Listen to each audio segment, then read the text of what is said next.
Seat की सियासी पन्नों में अब्बास अंसारी चुनावी मैदान में है, लेकिन चुनौती है कि क्या पिता मुख्तार अंसारी की विरासत को बचाने के लिए मैदान में उतरे हैं या खुद को नेता साबित करने के लिए।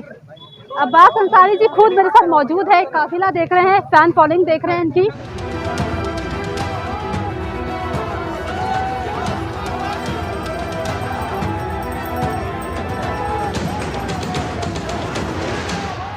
अंसारी जी, बहुत बड़ा सवाल है कि आप विरासत को बचाने के लिए उतरे हैं या खुद नेता बनने के लिए चुनावी मैदान में है। ये हम लोग हमेशा से जनता की आवाज रहे और जनता की आवाज जो होता है उसको ना किसी को बचाना होता है और ना किसी को हटाना होता है। जनता ने अपना आवाज बनाई है और देखिएगा आप, जब चुनाव का रिजल्ट आएगा 10 तारीख को, तो भारतीय जनता पार्टी जितना वोट पाएगी उससे ज्यादा से चुनाव जीत के जाऊंगा यहाँ से। आप चुनावी मैदान में हैं, आपके पिताजी मुख्तार अंसारी जी 3 बार जेल से चुनाव जीते हैं, सियासी रुतबा तो देखने को मिल रहा है। अब आप ये बताइए कि जेल के बाहर से चुनावी मैदान में है, कितनी आज़ादी महसूस हो रही है। देखिए, सबसे पहली चीज तो विधायक जी हमारे 5 बार पिताजी हमारे यहाँ से विधायक बने हैं। जेल के अंदर से 3 बार विधायक जीते हैं। 5 में लगभग 5 बार जेल के अंदर से ही रहे। अच्छा। और रही बात पिछले 2 बार की, तो मैं ही उनका चुनाव देखता था, 2012 का चुनाव, 2017 का चुनाव। तो मेरे लिए कोई ज्यादा अलग नहीं है और मऊ की आवाम में मुख्तार और अब्बास में कोई फर्क नहीं। आप सवाल बहुत ही सही तरीके से टोल मटोल के दे रहे हैं, जैसे एक नेता देता है। जो आप कह रहे हैं कि अब नेता नहीं होने वाला, बेटे रहेंगे यहाँ के। मऊ को मुख्तार अंसारी के नाम से जाना जाता है। योगी सरकार है, योगी सरकार कहती है माफिया का खात्मा कर रहे हैं, बुलडोजर की बात भी करती है अक्सर। अब ऐसे में ये बताइए कि कितनी चुनौती है जीतने को लेकर, कितनी आशा है कि जीत पाएंगे या नहीं। मैंने आपको इससे पहले भी बताया कि जितना वोट बीजेपी पाएगी उससे ज्यादा वोट से चुनाव जीत कर जाऊंगा यहाँ से। इसके आगे कुछ और नहीं। जिसने कुछ विकास नहीं किया है वो विनाश की ही बात करेगा। हमने विकास किया है, इसलिए हम जनता की बात करते हैं। जब हम दिल्ली से आ रहे थे मऊ में, तब अब्बास अंसारी का नाम सुना हमने, आपके बारे में बहुत पढ़ा हमने। कहीं ना कहीं माफिया, डॉन, ऐसे शब्दों का इस्तेमाल चैनल्स में होता है, अखबारों में होता है। डर भी लग रहा था कि क्या हम किसी माफिया का इंटरव्यू करने जा रहे हैं। अब आपका जो लुक मैं देख रही हूँ, गोगल्स आपने पहने हैं, टोपी है, सर पे चुटिया जो आपकी शाहरुख खान जैसी है, नेता कहूँ कि अभिनेता कहूँ। जनता का हीरो कह लीजिए, नौजवानों का भाई कह लीजिए, माँ बहनों का बेटा कह लीजिए, बड़े बुजुर्गों की छड़ी समझ लीजिए, और छड़ी निशान लेकर के आया हूं ताकि उनके बुढ़ापे का सहारा बन सके। जीत जाते हैं तो वायदे क्या रहेंगे सियासत और रही बात, देखिए मीडिया के माध्यम से जो आपने कहा, जो बात करते हैं, देखिए मीडिया ना जिसको चाहे तिल को चाहे पहाड़ बना दे और पहाड़ को चाहे तिल बना दे। मीडिया जितना कुछ भी कहती है, हर 5 साल पे जनता कॉपी जांचती है और हर 5 साल पे जनता मीडिया और सत्ता दोनों के मुंह पर कालिक पोत करके मऊ विधानसभा से विधायक जी को चुनाव जिताकर भेजती रही है। अब इस बार तो मामला ही अलग है। इस बार तो उनके बीच का उनका विधायक, हर बार तो बेचारे मजबूर में थे कि विधायक जी मिल नहीं पाते थे, मगर जिताना उनको था, क्योंकि उनके मान सम्मान, इज्जत, आबरू, उनके आन बान शान की लड़ाई हमेशा लड़ी है मेरे परिवार ने, आगे भी लड़ेंगे। अब इस बार तो हम साथ के हो गए हैं, तो इसलिए इस बार तो अलग ही मामला रहेगा, मजा आएगा। मजा तो आएगा, लेकिन जब आपको टिकट मिला है तो उसके बाद से बीजेपी जो है वो लगातार निशाना साध रही है कि सपा गुंडों की पार्टी है। गुंडा अपने लिए सुनते हैं तो कैसा लगता है? देखिए, मैं उन पे कहता हूँ कि बीजेपी अपने गिरेबान में क्यों नहीं झांकती है। उत्तर प्रदेश में 27%, 403 में से 27% ऐसी सीटें हैं जिसपे भारतीय जनता पार्टी के जो कैंडिडेट हैं वो जघन्य अपराध से प्रेरित हैं। पहली चीज, इस देश के सबसे बड़े दुश्मन दाऊद इब्राहिम का दोस्त ब्रजेश सिंह देश के प्रधानमंत्री के लोकसभा क्षेत्र में रहता है, वो जो उसका अपना गृह जनपद है, जिसका होम टाउन है, वो वहाँ रहता है। 5 साल से है भी, 7 साल हो गया सरकार में बने, 2 बार प्रधानमंत्री जी वहाँ से सांसद हो गए, कभी उसको कोई रोक टोक नहीं। प्रदेश के मुखिया जाते हैं जेल में, उनके साथ बैठते हैं, चाय पानी होता है, नाश्ता होता है, खाना खाते हैं 3-3 घंटा, कोई रोक टोक नहीं।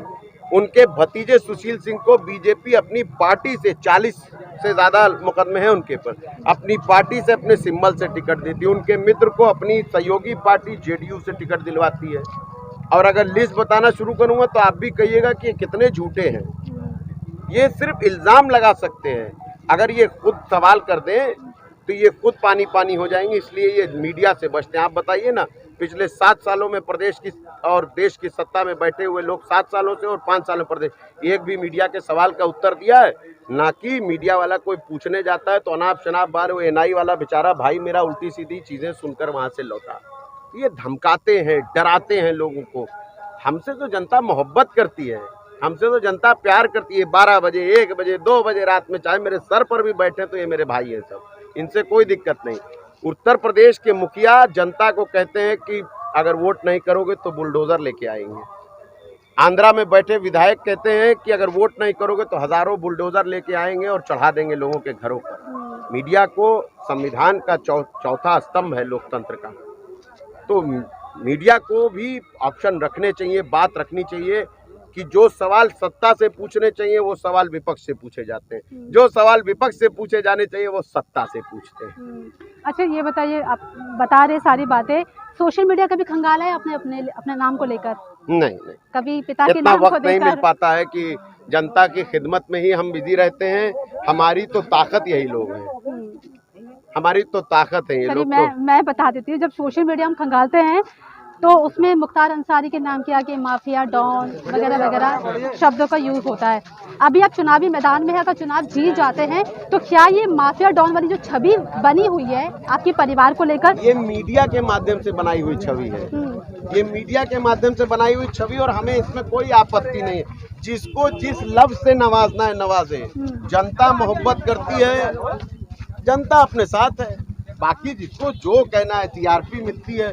अब हमको संत कहेंगे तो टीआरपी तो मिलेगी नहीं, हमको माफिया कहेंगे तभी ना कोई देखेगा। हमें उससे कोई आपत्ति तो नहीं। मतलब छवि जैसी है वैसी हमें तो बिल्कुल कोई आपत्ति नहीं है। जनता से मोहब्बत है, जनता से प्यार है, जनता साथ है, यही हमारी ताकत है। कोई हमारा घर द्वार गिरा सकता है, हमारी दुकानें गिरा सकता है, हमारे बगीचे सीज कर सकता है, हमारा सब कुछ खत्म कर सकता है, मगर इनके दिलों से कहाँ कोई निकाल सकता है। 25 साल से जीत रहे हैं, इस बार 6वीं बार फिर इस बार जीतेंगे, और इस बार तो ऐसे ऐतिहासिक वोट से जीतेंगे कि अगली बार बीजेपी जो है वो यहाँ कैंडिडेट तो लास्ट में मिला है, बिल्कुल लास्ट में। अगली बार तो पर्चा ही नहीं दाखिल होगा बीजेपी का, आप देखिएगा इस बार इतने प्रचंड बहुमत की जीत होगी। चलिए, मतलब जो आपका आत्म विश्वास मुझे दिख रहा है, अगर आप सत्ता में आते हैं और नहीं आते हैं तो अब योगी सरकार कह रही है बुलडोजर चला देंगे, अगर सत्ता में तो आएंगे तो वो बुलडोजर से कैसे बचेंगे आप? तोड़ने की राजनीति करते हैं, हम जोड़ने की राजनीति करते हैं। वो लोगों को बांटते हैं धर्म और जाति के नाम पर, हम धर्म और जाति से ऊपर उठ करके लोकतंत्र और संविधान के हिफाजत के लिए वोट की अपील करते हैं। फर्क है, और जनता जानती है कि जो तोड़ने वाला होता है जनता उसके साथ नहीं होती, जो बनाने वाला होता है जनता उसके साथ होती है। हम तो 5 साल क्या, जब तक सांस रहेगी तब तक खिदमत करते रहेंगे। और 1-2 चीज़ नहीं, हम चाहे चुनाव हो ना हो, हमारे कार्यालय में घर में कोई आता है तो कभी खाली हाथ लौट कर नहीं जाता है। रोता हुआ अगर कोई आता है तो मुस्कुराता हुआ जाता है। एक आपकी ये छवि मुझे दिख रही है, एक आपकी वो छवि भी है जब लोग आपके बारे में, आपके परिवार के बारे में गुंडा, माफिया ऐसे शब्दों का इस्तेमाल करता है। आप क्लैरिफिकेशन भी दे रहे हैं, सब आपसे डरते हैं, आपके परिवार से डरते हैं। अब्बास अंसारी किससे डरते हैं? हम लोग, हमसे कोई डरता है यहाँ? ये मोहब्बत है। होता क्या है कि हमसे इतनी मोहब्बत है कि सत्ता में बैठे सत्ताधारी लोग जनता को डराने पर अब तो लगे हैं। यहाँ कोई 50 गाड़ी लेकर घूमे, कोई पूछने वाला नहीं। हम लोग 3 गाड़ी भी अगर घूमेंगे, इलेक्शन कमीशन के द्वारा जो लिमिट है उसके अंदर भी रहेंगे, तब भी यहाँ से कहीं जाएंगे तो 3 बार 5 बार तलाशी होगी। 10 तारीख को चुनाव नतीजे आएंगे, आप पार्टी को हरा पाएंगे या भाजपा को? देखिए, मैं किसी को हराने नहीं इस चुनाव में आया हूँ, मैं किसी को हराने नहीं आया हूँ, मैं सिर्फ जनता की आवाज बनने आया हूँ। जनता जिसको जिताएगी वो जीतेगा, जनता जिसको हराएगी। जीत रहे हैं आप, जीत रहे हैं प्रचंड बहुमत से। जितना वोट बीजेपी पाएगी उससे ज्यादा वोट से चुनाव जीतूंगा। चलिए, बहुत शुक्रिया अब्बास अंसारी हमारे गाँव से लगभग 15 किलोमीटर की दूरी पर इटोरा गांव है, जहां पर बाहुबली नेता मुख्तार अंसारी के बेटे अब्बास अंसारी पहुंचे थे चुनावी प्रचार पर। इस दौरान उन्होंने भाजपा सरकार पर जमकर निशाना साधा और एक बात साफ कर दी कि 2022 के चुनावों में सपा सरकार प्रचंड बहुमत के साथ जीतने वाली है और खुद मऊ की सदर सीट से वो विजयी होने वाले हैं। कैमरा पर्सन यश और राजेंद्र के साथ तोशी मंदोला, मऊ, उत्तर प्रदेश।